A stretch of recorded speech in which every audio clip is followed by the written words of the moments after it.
تو کی بسیاری ها در تاجیکستان از پیام امساله رئیس این جمهوری به همین یک سوال پاسخ میخواهند که آیا این همه مشکلات کشور بیکاری و بیبرقی و بیگزی بی‌عدالتی و بی‌های دیگری که از گریبان این فقیرترین کشور پساشوروی گرفته‌اند تا کی دوام خواهد کرد؟ ولی سوال اینجاست که پیام امساله پاسخ این همه را خواهد داشت و یا به تعبیر یک همصحبت ما این هم تکرار دیگر از پیام های گذشته امام علی رحمان خواهد شد.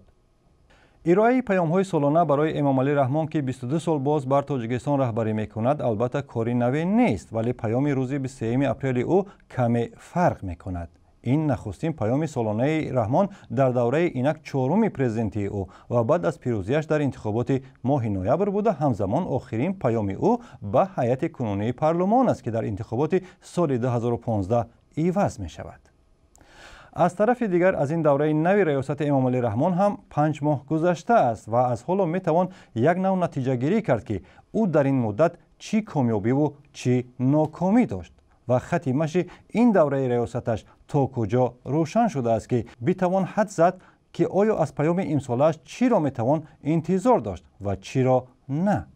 طرفداران امام علی رحمان میگویند او در این 5 ماه به برخی مایه‌های اساسی انتقاد از سیاست‌هایش گوش داد و برای مثال استقبال‌های پردبدبه هنگام سفرهای او به شهر و نواحی حالا آهنگی نسبتاً خاکسارانه‌تر گرفته است. به خصوص بعد جرأت گلناره 4 ساله از فرخار که به فرق از هزاران کلانسال دستها پیشی بر چشم پرزیدنت را به واقعیت‌ها کمی گشود.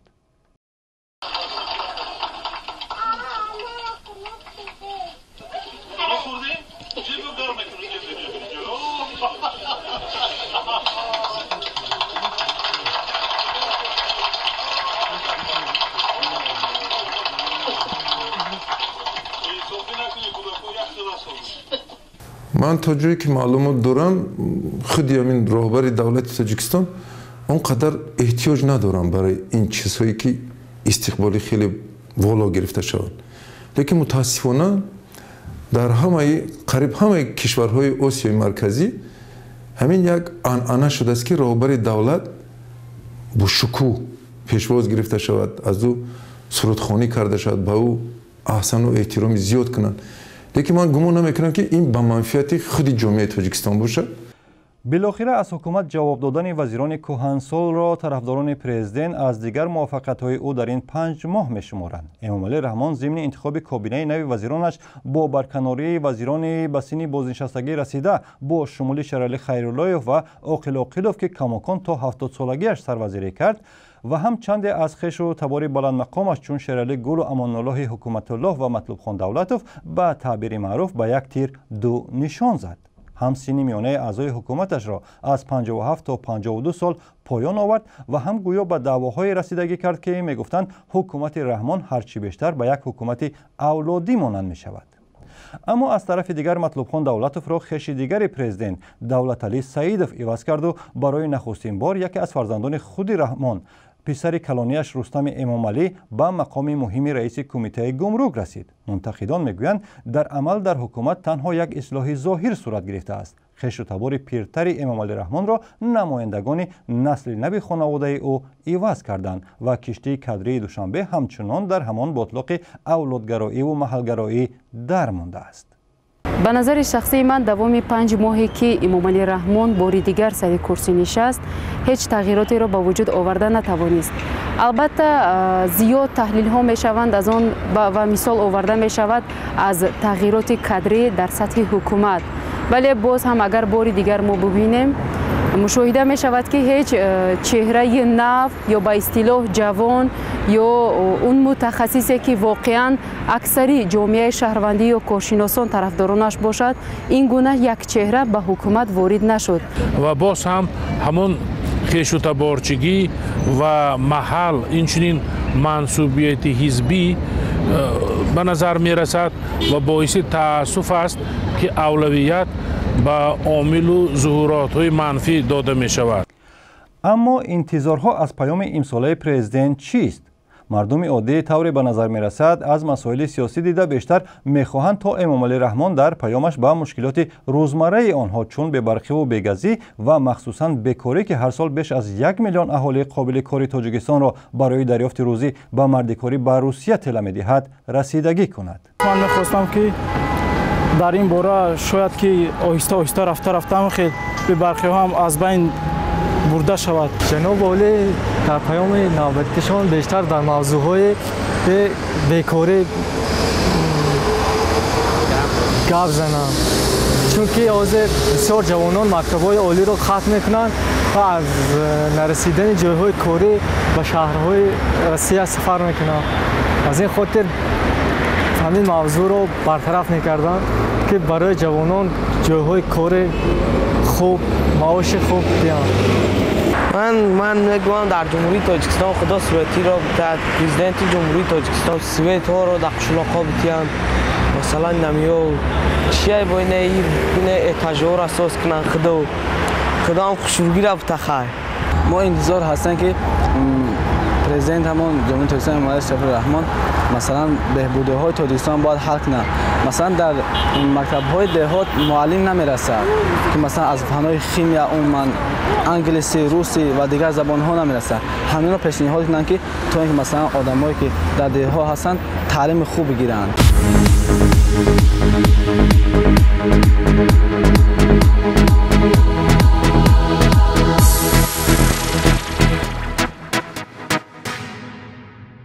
مخالفان حکومت از امامعلی رحمان البته بیشتر منتظر وعده یک اصلاحات فراگیری سیاسی اند. از جمله با اشاره به انتخابات سال آینده پارلمان میگویند رئیس جمهور در پیامش باید صراحتاً بگوید که آیا در این کشور بالاخره یک انتخابات جوابگوی معیارهای دموکراسی دایر خواهند کرد یا باز هم خیر؟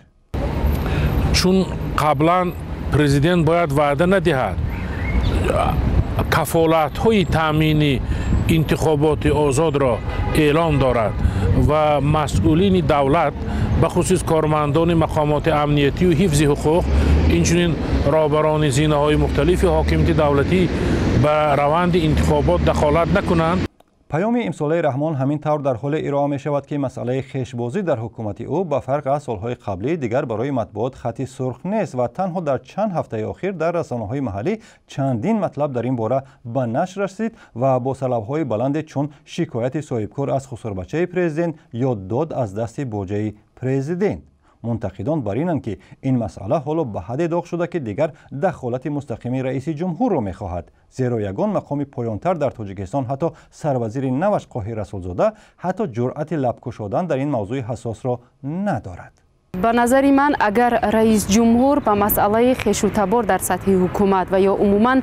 دست داشتنی نزدیکانش در تجارت در سطح کشور این موضوع را به بررسی گیرد، فکر میکنم این یکی از موفقیت های اصلی او نه دوامی 5 ماه، 1 سال یا 2 سال، بلکه شاید دوامی همین تمامی حکمرانی 7 سالی نوبتیش باشد. به عقیده طرفداران پرزیدنت نیز هرچند امامعلی رحمان از محبوبیت همچنان زیادی در بین مردم برخوردار هست، ولی خشبازی میتواند بین او و مردم شکافایی را به وجود بیاورد، به خصوص وقت نام پرزیدنت برای منفعت‌های شخصی و گروهی استفاده می شود. خش و تبر باید خودش درک کند که آنها برای خش کلانشان اونقدر کار خوب نمیکنند. اون اعتراف و اون دوستداری که از طرف مردم تاجیکستان است آنها را کم میکنند.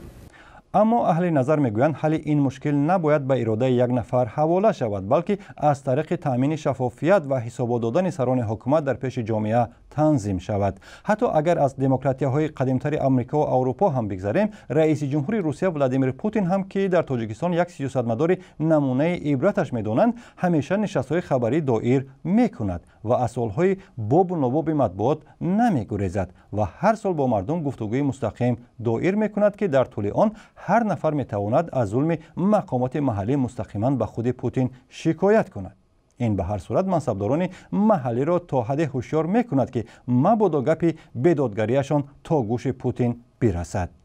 همینطور در کشورهای متمدن نشر اعلامیه منصبداران اول یک امر معمولی است. برای مثال روز 12 اپریل در سامانه رسمی حکومت روسیه اعلامیه درآمدهای رئیس این جمهوری و تمام اعضای کابینه او نشر شد که میگوید ولادیمیر پوتین در سال 2013 حدوداً 5.8 میلیون روبل معادل تقریباً $160,000 درآمد داشته است، یعنی $13,000 در ماه. همچنین اعلان شد که پوتین 77 متر منزل خصوصی و 153 متر منزل دولتی با یک گراژ 18 متری، یک قطعه زمینی مساحتش 1.5 هکتار و 3 ماشین دارد، 2 گاز 21 و یک ماشین نیو. همزمان با پوتین درآمد اعضای عائله او نیز نشر می شود، اما بجز از یک خبر 15 سال پیش تا حال رسما تصدیق یا رد نشده که می گفت امامعلی رحمان ماهانه $25,000 معاش می گیرد، حالا کی گفته می تواند که آیا رئیس جمهوری تاجیکستان و یا اعضای عائله و حکومت او چقدر معاش و چقدر دارایی دارند و آیا هر کدام آنها به دولت چقدر انداز می سپارند؟ این هم به گفته تحلیلگران تاجیک از جمله سوالهای از سلسله توکی است که پیش امامعلی رحمان و دولت او ایستاده‌اند و شاید در یگان گوشه پیام امسالش جا شوند، اما شاید جا نشوند.